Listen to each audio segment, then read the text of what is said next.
नमस्कार दोस्तों। Pawan Singh, power star Priyanshu Singh और पवन सिंह दोनों जना भोजपुरी के लेजेंड कलाकार ब्रिजेश त्रिपाठी से का अंतिम विदाई देने पहुंचे उनके घर।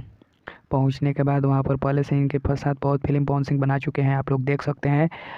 ब्रिजेश त्रिपाठी जो कि भोजपुरी के लेजेंड कलाकार थे। आइए पियर फराक वाली, जो कि यूट्यूब पर पूरा हिंदुस्तान में यूट्यूब पर नंबर 1 सॉन्ग पवन सिंह का जा रहा है, जो कि आप लोग देख सकते हैं। और पवन सिंह का न्यू गाना आने वाला है और उसका शूटिंग कंप्लीट हो गया है, तो आप लोग इंतज़ार में रहिए, जल्दी आप लोग के पास गाना परोसा जाएगा। दोस्तों, पावर स्टार का एक नया शूटिंग जो कि कंप्लीट हो गया है और जल्द ही रिलीज होने वाला है, आप लोग देख सकते हैं, जो कि आप लोग को देखकर बहुत अच्छा लगेगा। दोस्तों, ये आपको सबसे बड़ी खबर बता रहे हैं, तो आप लोग देखिए और आनंद लीजिए। और पावर स्टार पवन सिंह का गाना जो कि खूब ये घड़ी पूरा 100 इस बार यूट्यूब पर 15 लिस्ट में नंबर 1 पर विनर, इस साल के winner power star Pawan Singh है, जो कि पूरे हिंदुस्तान में गायकी के मामले में इनके बराबरी कोई नहीं कर सकता है। पूरे हिंदुस्तान में यूट्यूब पर नंबर 1 पवन सिंह चल रहे हैं।